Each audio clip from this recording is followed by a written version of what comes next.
I like how Val talks about the lifetime of a child with MRSA ending with transfer to the adult clinic. So now I got to start from where she left off, and I'm not an ID person, so it's going to be interesting.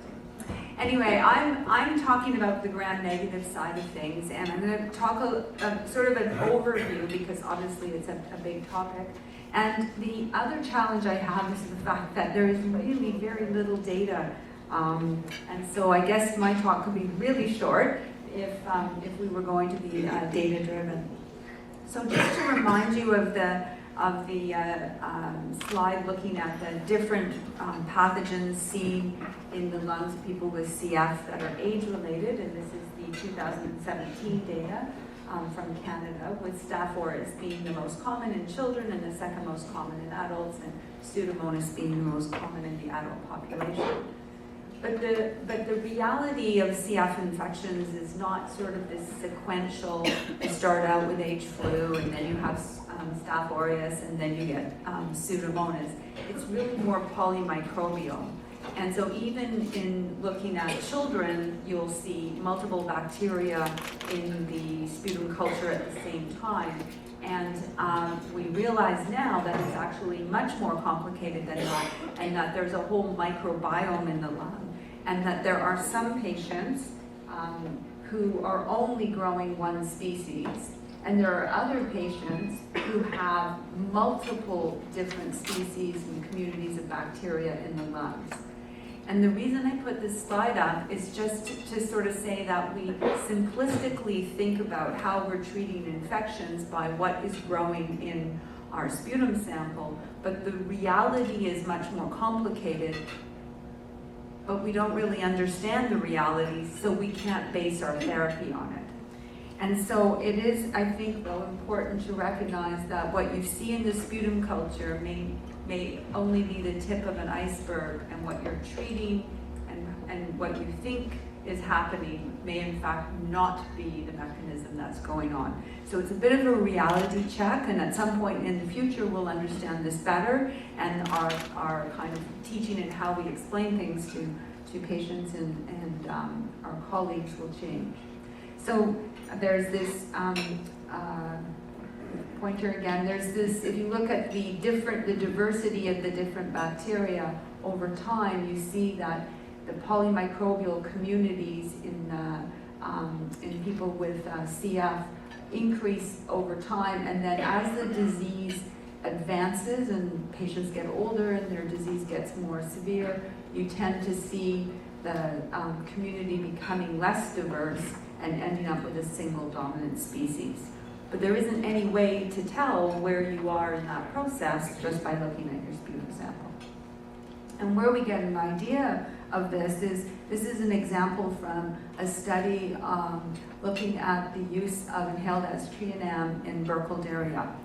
And the point of this study is only that it gives you an idea of how diverse the population is in the patients in the study. So they all had a form of Burkholderia, but these are the other bacteria that were growing at the same time. So 45% of the patients also had Pseudomonas, and 40%, because this was an American study, had MRSA, and the same number had methicillin-sensitive stuff.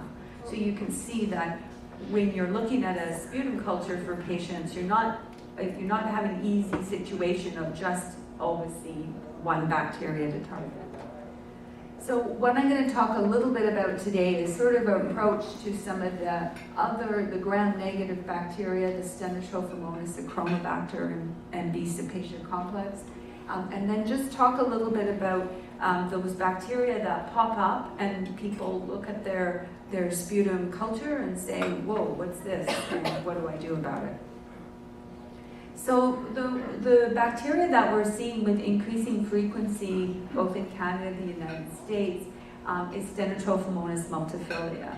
And this is a gram-negative bacteria, and there have been a lot of observations made about it, and sort of trying to work out, is this a bad bug or not? So we know that Pseudomonas is a bad bug, and we've heard that MRSA is a bad bug.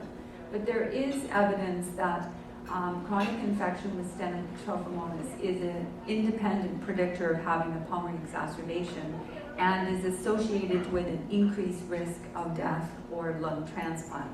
So if the bacteria is present in the sputum all the time, as opposed to popping up here and there, it is a bad player.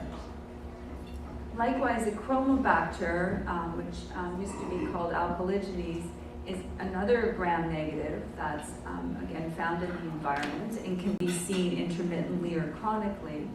And we're still sort of trying to work out if this is a bad player or not, but there is evidence, again, that there is an increased risk of death or transplant in people who chronically grow this bacteria. So this is something else that is a pathogen. Now you see all these odd bacteria, and they've been reported in the literature, the Ralstonia, the Candidaria, the Inquilinus, and these bacteria are sort of more uncertain pathogenicity, but there is evidence that they may be causing problems in CF. So the reason I say that is because often you'll have a patient who has Pseudomonas and Steno, or Staph aureus and a Chroma Factor, or Pseudomonas and one of these odd bacteria, and then when the patient is sick with an exacerbation or the patient is chronically growing these, you have to decide what you're going to do. So there's two parts to things in a similar way that Dr. Waters was talking about, sort of treatment of acute exacerbations and treatment of chronic infection. Now this is where the talk can be really short because there's absolutely no guidelines on what to do for any of these bacteria.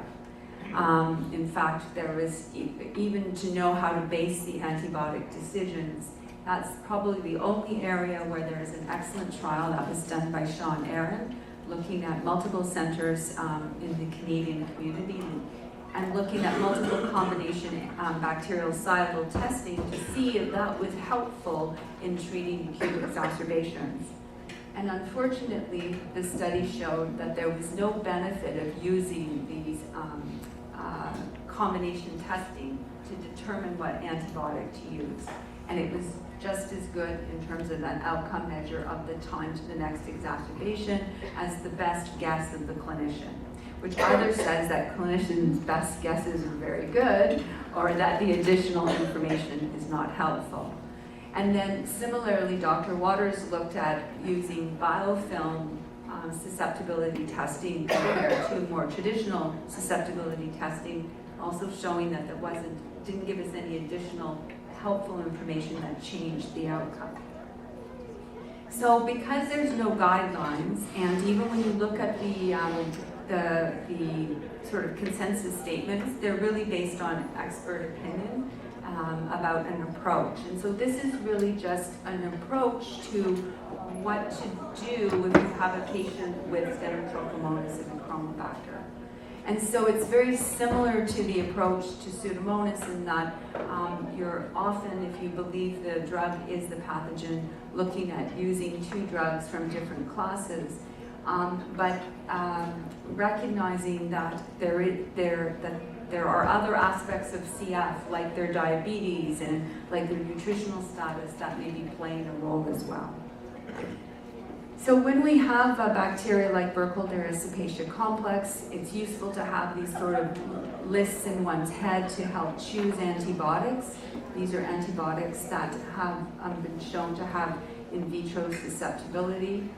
And Sean Aaron's trial looking at the multiple combination bactericidal testing suggests some combinations that in vitro are useful. Remember the trial looking at in the usual population, does this actually change the outcome, was negative. Now there's also choices of antibiotics for Stenotrophomonas, and I think probably the thing that's most disappointing is that ticarcillin clavulin, unfortunately, which is was called Timentin, is no longer available, and that was a very good antibiotic against Stenotrophomonas. But you can see that there are antibiotic choices with the tetracyclines, with Septra, with Levaquin, and with colistin, and combinations of antibiotics that in vitro may be helpful.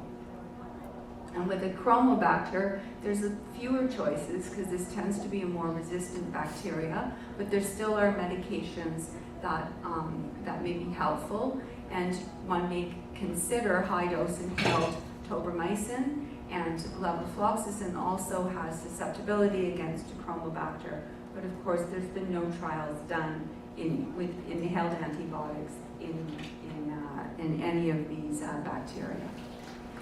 So then how do you actually treat these patients with the polymicrobial infection? And part of the question comes up is, which bug is making the person sick? So if somebody has Pseudomonas in staph, people often sort of say, I'm going to target the Pseudomonas. But the question is if you have Pseudomonas and Stenotrophomonas, do you also say, I'm going to target the Pseudomonas? Or do you decide that both are causing the problem? So people need an approach to this because there isn't any really guidelines.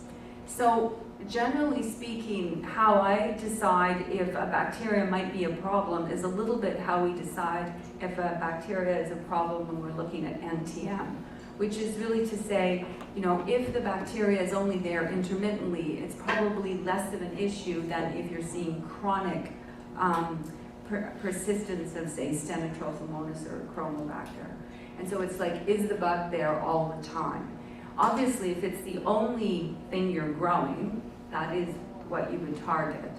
And then it's just determining if the patient is unwell, because there's some people that grow odd things, but they don't seem to be sick, and their course is not a deteriorating course.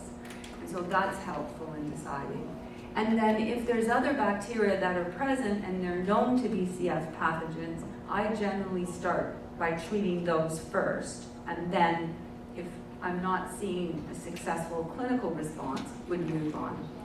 So for an example of a clinical situation, this is a young man, just recently graduated, I guess, from the pediatric center, with lung function of 55% predicted, chronically infected with MSSA, occasionally growing Stenotrophomonas, and intermittently growing Inquilinis limosus.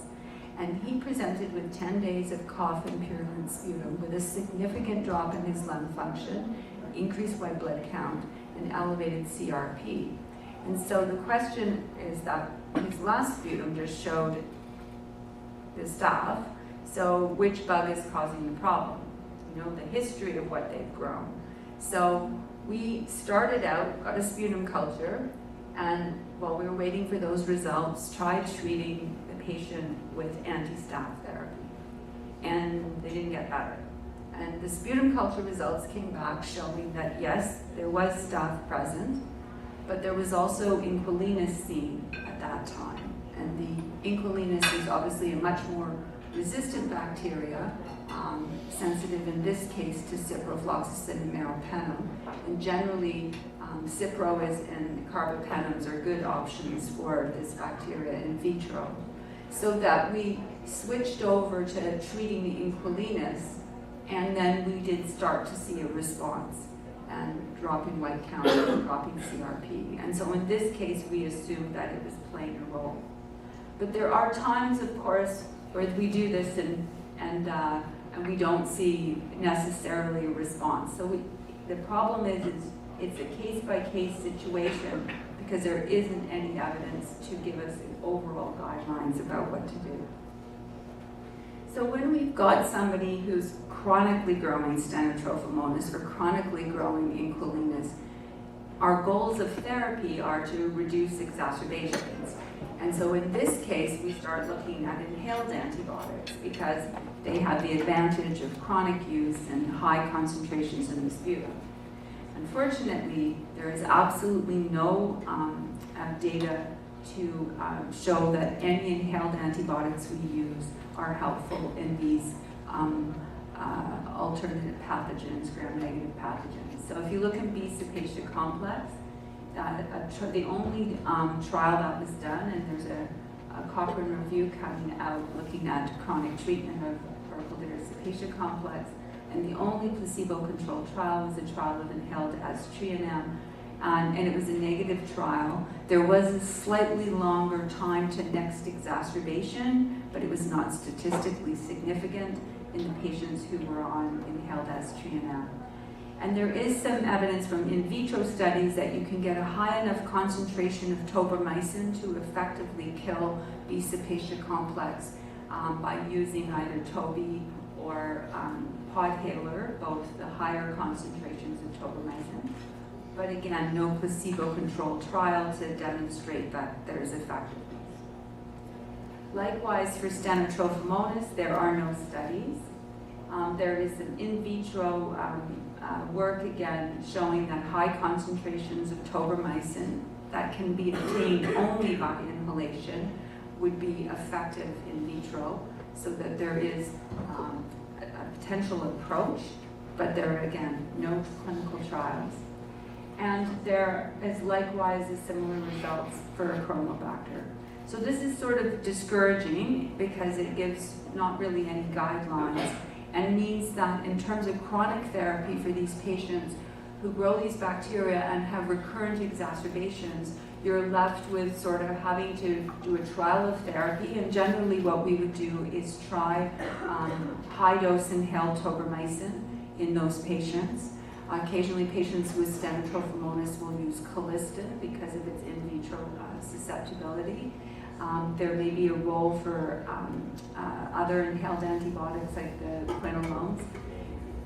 But that would be sort of our starting point. And then similarly to Dr. Waters is looking at the use of oral suppressive therapy. For example, patients with Stenotrophomonas using cycling, Cetra, doxycycline as a way of reducing exacerbations. So that would be for patients with Stenotrophomonas or B. Symposia complex. So all completely off-label, but it is a problem that we see certainly in our clinic, where a number of our patients have these bacteria and have exacerbations, and the goal of trying to reduce exacerbations is important because it's at those times that where you have the greatest risk of losing ground. So the next question is there any value in eradication therapy if people are growing these bacteria? And again, we have no idea. These bacteria are not always chronically present. We don't have as good an idea of the natural history as we do with Pseudomonas. But there is some evidence from the Danish work showing that early treatment with inhaled antibiotics in patients with the Chroma Factor results in a longer time free from reinfection. And so, generally speaking, where these bacteria are known to have a negative prognosis, especially B. Symposia complex, there may be value in trying to eradicate it because it's sort of, we don't know what the answer is, but there's no harm in trying because we know that chronic infection is a problem. However, the literature suggests that you can perhaps eradicate Burkholderia multivorans, or it goes away on its own, but you're very unlikely to eradicate Burkholderia Symposia, and the case report studies don't, because there's no placebo-controlled trials, don't show any effectiveness. So I think that the key point here is, as I said, I could have just stood up and said there's no evidence for any of this, and that would have been very short and I guess efficient. But I think the reality is that there is a kind of a call out for, we have to work out how we're going to manage our patients now, and we do need to try and get the evidence in this and do the studies that will help answer these questions. Look at Stenotrophomonas. Prevalence is increasing. In some centers, it's over 20% of the patients. We do need answers for this. So there is sort of a role for doing these trials, but I think that the caveat is that the very first trial of inhaled antibiotics, of tobramycin and Pseudomonas, which had that dramatic response in lung function, those days are gone. That was a population in the United States that was naive to inhaled antibiotics. There was not present the high use of mucolytics, of azithromycin, certainly not modulator therapy. And so we're not going to see those kinds of responses. So we have to think very carefully about what the study design would be and what the outcomes would be in order to successfully power a study and to choose the right outcomes. But those challenges shouldn't stop us from giving this a try. Because in spite of our modulator therapy, we're still dealing with these same issues of chronic infection with these various pathogens. So I think what's probably most important while we're waiting for that evidence is to have a shared community where we can learn from each other, because we're going to be doing things anecdotally. And so I think that we're lucky in Canada that we can reach out to our colleagues and ask for help, which I've certainly done over and over. And you have to cultivate your experts. And my experts are Dr. Waters, who's just down the street and who will always take my call, and Dr. LaPuma, who's a little bit further away, but will also take my email. And these are people that are very helpful when you're just saying, so what do I do with this weird bacteria, and have you seen it before, and what might be an approach.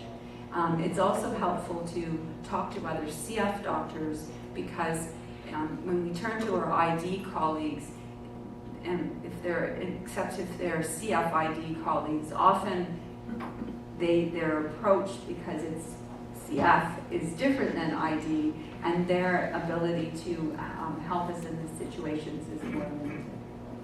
So at this point, I'll stop and see if there's any general questions. Thank you.